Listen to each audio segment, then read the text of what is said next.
దాదాపుగా 7-8 నియోజకవర్గాలకు మరి సాగునీళ్ళు ఇస్తున్నటువంటి ఈ యొక్క పుణ్యనదులు, ఈ యొక్క భారీ ప్రాజెక్టులు ఈరోజు నిజాం సాగర్ కౌలాస్ డ్యామ్ ప్రాజెక్ట్. ముఖ్యంగా మేము ప్రభుత్వాన్ని కోరేది ఈరోజు ముఖ్యంగా ఉమ్మడి రాష్ట్రంలోనే వ్యవసాయ రైతులకు ఇంత పెద్ద ఎత్తున అంటే ఏమంటారు సాగునీళ్ళకు సంబంధించిన ఇంత అనువైనటువంటి ప్రాంతం ఈరోజు జుక్కల్ నియోజకవర్గ ప్రజలు చేసుకున్నటువంటి అదృష్టంగా మేము భావించవచ్చు. భగవంతుడు జుక్కల్ రైతుల కోసమే ఇంత పెద్ద భారీ ప్రాజెక్టులు కట్టుకునే అవకాశం ఇచ్చిండేమో అనిపిస్తుంది. కానీ ఈరోజు అన్నీ ఉన్న అల్లున్నోట్ల శని ఉన్నట్టు ఇక్కడ నీళ్ళేమో ఏది మన జుక్కల్ నియోజకవర్గంలోని ఈరోజు ఇక్కడ ఏమంటారు మన కౌలాస్ డ్యామ్ ప్రాజెక్టు, అక్కడ నిజాం సాగర్ ప్రాజెక్టు అన్నేమో నీళ్ళు సాగునీళ్ళేమో జుక్కల్ నియోజకవర్గంలో ఉన్నాయి, పంటలేమో ఇతర కాన్స్టిట్యుయెన్సీ వాళ్ళు పండిస్తూ ఉన్నారు. ఇది చాలా దురదృష్టకరమైన సంఘటన. ఇక్కడ ఈరోజు నిజాం సాగర్ ప్రాజెక్టు కానీ లేకపోతే ఇక్కడ కౌలాస్ డ్యామ్ ప్రాజెక్టు కానీ 2 ప్రాజెక్టులు చేసి పెట్టుకొని ఈరోజు మనము లేండి ప్రాజెక్ట్ గురించి ఈరోజు మేము మాట్లాడుతున్నామంటే ఇంతకన్నా దౌర్భాగ్యమైన పరిస్థితి ఇంకోటి ఉండదు. ఈరోజు ఇంత 2 అతిపెద్ద భారీ ప్రాజెక్టులు అంటే 7-8 కాన్స్టిట్యుయెన్సీలు 2 ఉమ్మడి జిల్లాలు అంటే ఒక ఉమ్మడి జిల్లా ఒక ప్రస్తుత జిల్లాకు నీళ్ళు ఇచ్చేటటువంటి ఇంత పెద్ద భారీ 2 ప్రాజెక్టులు పెట్టుకొని మేము పోయి ఇంకా ఏమంటారు లేండి ప్రాజెక్టులు నీళ్లు మాకు ఇవ్వండి, మద్నూర్కు లేండి ప్రాజెక్ట్ నీళ్ళు ఇవ్వండి మరి బిచ్చుకుందాకని చెప్పేసి మేము మాట్లాడుతున్నామంటే ఇంతకన్నా మరి రైతులకు దౌర్భాగ్యమైన పరిస్థితి ఉండదు. కాబట్టి ఈ జుక్కల్ నియోజకవర్గ ప్రజలకు రైతులకు నిజమైన మరి రైతులకు లేండి ప్రాజెక్ట్ నీళ్ళు అవసరమే లేదు. ఈరోజు లేండి ప్రాజెక్ట్ నీళ్ళు జుక్కలు కానీ మద్నూరు కానీ అవసరం లేదు. కానీ ముఖ్యంగా ఈరోజు లేండి ప్రాజెక్ట్కి ఏదైతే సాగునీళ్ళ కోసం మాకు 25,000 ఎకరాలకు నీళ్లు కావాలని చెప్పేసి మరి ఏదైతే మరి రాష్ట్ర ప్రభుత్వానికి ఈరోజు మేము కోరుతా ఉన్నామో గతంలో కూడా బీఆర్ఎస్ పార్టీలో కూడా హామీ ఇచ్చిండ్రో. కానీ ముఖ్యంగా నేను ఒక తెలంగాణ పోలీసు ఉద్యమకారుడుగా నా వ్యక్తిగత నా ఇండివిజువల్ నా పర్సనల్గా నేను నా అనాలిసిస్ ప్రకారంగా చెప్తా ఉన్నా. ఈరోజు లేండి ప్రాజెక్టుకు మీరు ఖర్చు పెట్టే మరి 100 కోట్ల రూపాయల డబ్బులు ఈరోజు లేండి ప్రాజెక్ట్ నుంచి ఈరోజు బిచ్చుకుందా కానీ లేకపోతే మద్నూరు కానీ సాగునీళ్ళు ఇవ్వాలనేటువంటి ప్రతిపాదన చేస్తున్నటువంటి వాళ్ళకి నేను విజ్ఞప్తి చేసేది గత బీఆర్ఎస్ కానీ ఇప్పుడున్న కాంగ్రెస్ కానీ ఆ 100 కోట్ల డబ్బులు ఈరోజు నిజాం సాగర్ నుంచి ఈరోజు ముఖ్యంగా ఇక్కడ బిచ్చుకుందా వరకు కానీ ఇక్కడ మద్నూరు వరకు కానీ ఇక్కడ మన జుక్కల్ మండలంలో ఉన్నటువంటి ఈ యొక్క కౌలాస్ డ్యామ్ ప్రాజెక్టుకి సంబంధించి ఇక్కడ మొత్తం ఇక్కడ బిచ్చుకుందా కానీ ఇక్కడ ఏమంటారు మన మద్నూరు కానీ కాలువలు చేసి నీళ్ళిస్తే బ్రహ్మాండంగా 100కు 100% ఇక్కడ ఈ సాగు నీళ్ళతోటి ఈరోజు పంటలు చేసుకునే వెసులుబాటు మన జుక్కల్ కాన్స్టిట్యుయెన్సీలు ఉంది. కాబట్టి ఆ పని ఈరోజు నాయకులు చేయకుండా ప్రభుత్వాలు చేయకుండా ఈరోజు అన్నీ ఉన్న అల్లున్నోట్ల శని ఉన్నట్టు ఈరోజు నీళ్ళు మన కాన్స్టిట్యుయెన్సీలో పెట్టుకొని పెద్ద ప్రాజెక్టులు మన కాన్స్టిట్యుయెన్సీలో పెట్టుకొని ఈరోజు మన ప్రాజెక్టు నీళ్ళు ఈ నిజాం సాగరు కౌలాస్ డ్యామ్ నీళ్ళు ఇక్కడ ఈ వర్ణి ఇక్కడ బోధను ఎల్లారెడ్డి బాన్సువాడ ఇక్కడ నిజామాబాదు మన కామారెడ్డి వరకు వేరే వాళ్ళు వాడుకుంటుంటే దాని మీద పోరాటం చేయాల్సింది పోయి మాకు లేండి ప్రాజెక్ట్ నీళ్ళు కావాలని చెప్తా ఉన్నారు. కాబట్టి ముఖ్యంగా ఈరోజు ఈ కౌలాస్ డ్యామ్ ప్రాజెక్ట్ నీళ్ళు నిజాం సాగర్ ప్రాజెక్ట్ నీళ్ళు క్రోడీకరించి ఒక్కటి చేసి ఒకవేళ జుక్కల్ కాన్స్టిట్యుయెన్సీలో పారిస్తే మన జుక్కల్ మొత్తం 100% మరి సాగు చేసిన తర్వాత కూడా ఇంకా ఒక 10 కాన్స్టిట్యుయెన్సీకి ఒక 4-5 కాన్స్టిట్యుయెన్సీకి సాగు నీళ్ళు ఇచ్చే ప్రాజెక్టు మన Kaulas dam project Nizam Sagar project. కాబట్టి రాష్ట్ర ముఖ్యమంత్రి గారికి విజ్ఞప్తి చేస్తూ ఉన్నాం. ఈరోజు మన మొత్తం ఈ కౌలాస్ డ్యామ్ ప్రాజెక్ట్ నీళ్ళు మొత్తం ఈరోజు ఇక్కడ పెద్దకొండపల్లితో పాటు ఇక్కడ దాదాపుగా మద్దూరు వరకు డంప్ చేయొచ్చు.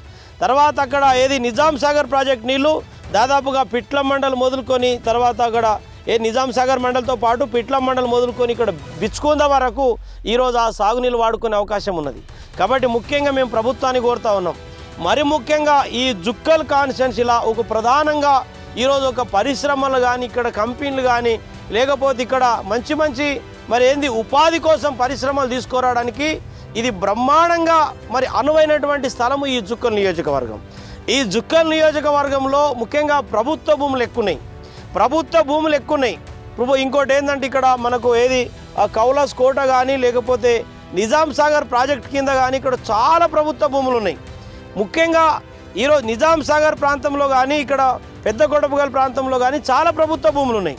కాబట్టి ఇక్కడ ఏది జహీరాబాద్కు సంబంధించి, ఇక్కడ సదాశివపేటకు సంబంధించి, లేకపోతే అక్కడ బిహెచ్ఎల్కి సంబంధించి, ఇక్కడ మెదక్, అక్కడ సిద్దిపేటకు సంబంధించి, అక్కడ వేమలవాడ, అక్కడ కరీంనగర్ లాంటి ప్రాంతాలకు సంబంధించి అనేకమైనటువంటి, అక్కడ నల్లగొండ, అక్కడ ఖమ్మంకు సంబంధించి అనేకమైనటువంటి పరిశ్రమలు పెడుతున్నటువంటి పాలకులకు మేము అడుగుతున్నాం. అనేక పరిశ్రమలు తీసుకొస్తున్నటువంటి పాలకులు గత ఇందిరాగాంధీ మొదలుకొని, గత వాజ్పేయి మొదలుకొని, మరి ప్రస్తుత నరేంద్ర మోదీ వరకు ఈరోజు చాలామంది జాతీయ స్థాయి నాయకులు కూడా ఈరోజు ఇక్కడ అనేకమైనటువంటి బిహెచ్ఎల్ లాంటి పరిశ్రమలు తీసుకొచ్చి అనేక మందికి ఉపాధి కల్పిస్తూ ఉన్నారు. కాబట్టి ముఖ్యంగా ఈ జుక్కల్ ప్రాంతము, ఈ జుక్కల్ కాన్స్టిట్యున్సీ అనేది ఇక్కడ మహారాష్ట్ర, ఇక్కడ నాందేడు, ఇక్కడ ముంబైకి దగ్గర మన బార్డర్. ఇక్కడ వస్తే పక్కనే ఇక్కడ కర్ణాటక, ఇక్కడ బీదర్ కానీ, ఇక్కడ బెంగళూరు బాల్కి దగ్గర. అంటే ఇక్కడ వస్తే మనకు తెలంగాణ, అంటే ఇక్కడ 3 రాష్ట్రాలకు బార్డర్లో ఉన్నటువంటి ఈ యొక్క జుక్కల్ కాన్స్టిట్యున్సీ, అందులో అన్ని రంగాల్లో వెనుకబడ్డటువంటి ఈ జుక్కల్ కాన్స్టిట్యున్సీ.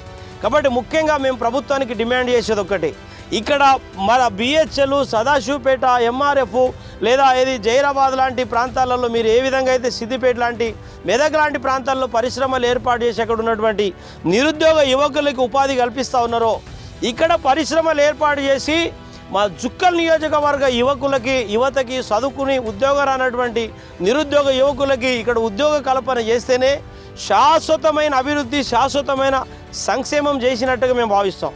కాబట్టి ముఖ్యంగా 76 ఏళ్ళుగా మేము పెన్షన్ ఇస్తున్నాం. 2000 గతంలో 200 పెన్షన్ ఇచ్చిండ్రు. ఇట్లా మేము పెన్షన్ రేషన్ కార్డు ఇస్తే అభివృద్ధి కాదు. ముఖ్యంగా ఏదో ఇంత సీసీ రోడ్ వేస్తే అభివృద్ధి కాదు, ఇంత మురికి కాలువలు కడితే అభివృద్ధి కాదు. అభివృద్ధి అంటేనే నిరుద్యోగ యువతకి ఉపాధి ఇవ్వడం. ఈ రాష్ట్రం తెచ్చుకున్నది మా నీళ్ళు మనం వాడుకోవడానికి, మా ఉద్యోగాలు మేము సంపాదించుకోవడానికే, మన నిధులు మనం వినియోగించుకోవడానికి ఈ తెలంగాణ రాష్ట్రాన్ని మనం సాధించుకున్నాం. ఆ రాష్ట్రంలో ఈరోజు ఇది దళిత కాన్స్టిట్యున్సీ. ఈ దళిత కాన్స్టిట్యున్సీలో ఈరోజు ముఖ్యంగా చాలా మరి గ్రామాలకు రోడ్లు లేవు, మరి రవాణా సౌకర్యం ప్రాబ్లం ఉన్నది, చాలా గ్రామాలకు బస్సులు లేవు, మళ్ళీ చాలా గ్రామాలలో అనేకమైనటువంటి మౌలిక వసతులు లేనటువంటి గ్రామాలు అనేక ఉన్నాయి ఇక్కడ.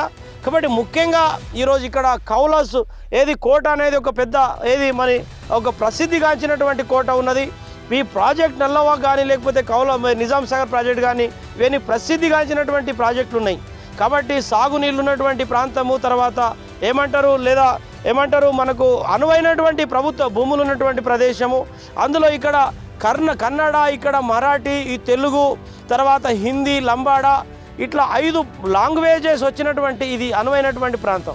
కాబట్టి మేము ప్రభుత్వానికి అంతిమంగా డిమాండ్ చేసేది ఒకటి, నేను పాలకులకు డిమాండ్ చేసేది ఒకటి, ఈరోజు నిజాం సాగర్ ప్రాజెక్టు నీళ్ళు, తర్వాత కౌలాస్ డ్యామ్ ప్రాజెక్టు నీళ్ళు మన రైతులకు సరిపోయిన తర్వాతే మిగతా కాన్స్టిట్యున్సీకి, మిగతా జిల్లాలకు మరి తీసుకువెళ్ళాలనేది మా డిమాండ్. కాబట్టి ఆ దిశగా ప్రభుత్వం ఆలోచన చేస్తే మనకు ఏ ల్యాండ్ ప్రాజెక్ట్ తోటి పని లేదు, లేకపోతే ఇంకో ప్రాజెక్ట్ తోటి పని లేదు, ఇంకో ప్రాజెక్ట్ తోటి పని లేదు, ఇంకో లిఫ్ట్ ఇరిగేషన్లతో కూడా మనకు పని లేదు. కాబట్టి మేము ప్రధానంగా ప్రభుత్వానికి డిమాండ్ చేస్తున్నాం, భగవంతుడు ఇచ్చినటువంటి ఇంత పెద్ద ప్రాజెక్టులు, ఆనాడు గత ప్రభుత్వాలు కట్టినటువంటి ఇంత పెద్ద ప్రాజెక్టులు మన ప్రాంత రైతులకు ఎండబెట్టి, మన ప్రాంత రైతులకు కడుపు కొట్టి, మన ప్రాంత రైతులకు ఈరోజు ఇక్కడ పంటలు కాకుండా ఎండబెట్టి ఈరోజు ఇతరతర కాన్స్టిట్యున్సీకి వెళ్తున్నప్పుడు ఈరోజు పాలకులుగా మనం ఆత్మపరిశీలన చేసుకోవాలి. కాబట్టి ప్రధానంగా గతంలో బీఆర్ఎస్ పార్టీ కూడా మరి ఈ ప్రయత్నం చేయలేదు. ఇప్పుడు కాంగ్రెస్ పార్టీ కూడా ఈరోజు లేండి ప్రాజెక్టు విషయంలో మాట్లాడడం జరుగుతూ ఉన్నది. లేండి ప్రాజెక్టు మనకు వద్దు, 2 ఉమ్మడి ప్రాజెక్టులకు సంబంధించి ఈరోజు వాటర్ను 6, 7, 8 మండలాలకు ఇచ్చే ప్రయత్నం చేసేట్లో భాగంగా ప్రభుత్వం ఒకవేళ ప్రయత్నం చేస్తే ఈరోజు మనకి ఏ ప్రాజెక్టుతో ఏ లేండి ప్రాజెక్టు కూడా మనకు అవసరం లేదు. లేండి ప్రాజెక్టుకు పెట్టేటటువంటి డబ్బులు ఈరోజు మన ప్రాజెక్టులకు ఈ కాలువలు తీయడానికి, లేకపోతే అనేక రకాల మరమ్మతులు చేయడానికి మనం ప్రయత్నం చేసుకుంటే బ్రహ్మాండంగా మన నీళ్ళతోటి మన భూములు సాగు చేసుకొని మరి బ్రహ్మాండంగా 100% ఇక్కడ మరి మనం సాగు చేసుకునే అవకాశం ఉంటుంది. కాబట్టి ఇంత పెద్ద ఒక్కసారి చూపించి ఇది మామూలు కాదు. దాదాపుగా ఎంతవరకు అంటే కనుచూపు ఎంతవరకు పవర్ మనం చూస్తామో అంతవరకు కూడా వాటర్ ఉన్నటువంటి ప్రాజెక్టు మన కౌలాస్ నాలా ప్రాజెక్టు. ముఖ్యంగా నిజాం సాగర్ ప్రాజెక్టు కూడా అది చాలా అతి పెద్ద భారీ ప్రాజెక్టు. కాబట్టి నేను ఒకటే ప్రభుత్వాన్ని కోరుతా ఉన్నా, మన నీళ్లు మన రైతులకు వచ్చే విధంగా మరి సహాయపడండి, చర్యలు చేపట్టండి, నిధులు కేటాయించి మన నీళ్లు మన రైతులు వాడుకున్న తర్వాత ఇతర ప్రాంత రైతులు వాడుకునే విధంగా చర్యలు తీసుకోవాలని కూడా నేను రాష్ట్ర ప్రభుత్వాన్ని కోరుతూ, మరి ముఖ్యంగా ఈ ప్రాజెక్టులో చాలామంది మత్స్యకారులు బతుకుతూ ఉన్నారు. నిజాం సాగర్ ప్రాజెక్టు కావచ్చు, కౌలస్నాల ప్రాజెక్టు కావచ్చు, చాలామంది మత్స్యకారులు కూడా ఆ చేపలు పట్టే క్రమంలో చాలామంది చనిపోతూ ఉన్నారు. కాబట్టి వాళ్ళని కూడా మరి చాలామంది ఇప్పటి వరకు నిజాం సాగర్ ప్రాజెక్టు కానీ ఇక్కడ కానీ కొంతమంది చనిపోయినట్టు నాకు గుర్తుంది.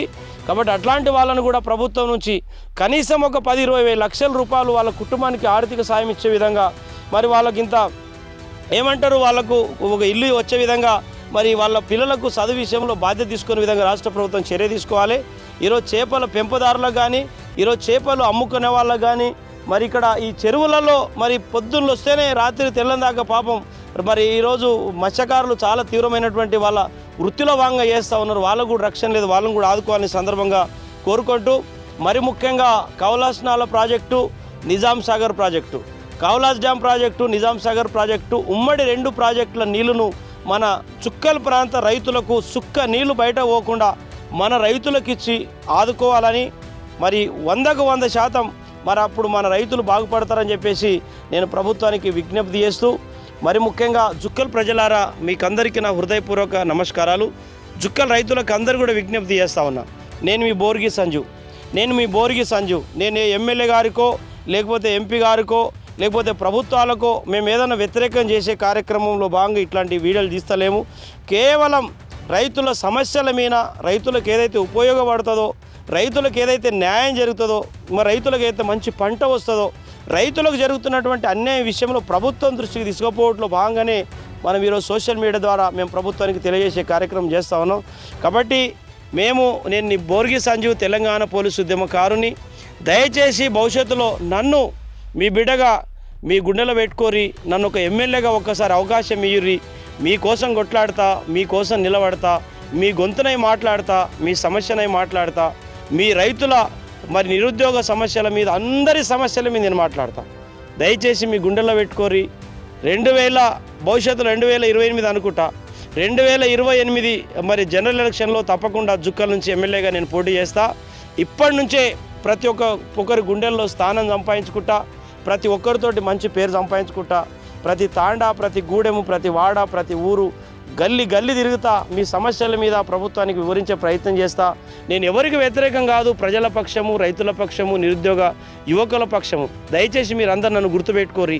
ఈ రాష్ట్రం కోసం ఉద్యోగం త్యాగం చేసుకున్న, ఈ ఎండనక వాననక చలనక మీకోసం ప్రజల గొంతుకనై తిరుగుతూ ఉన్నా.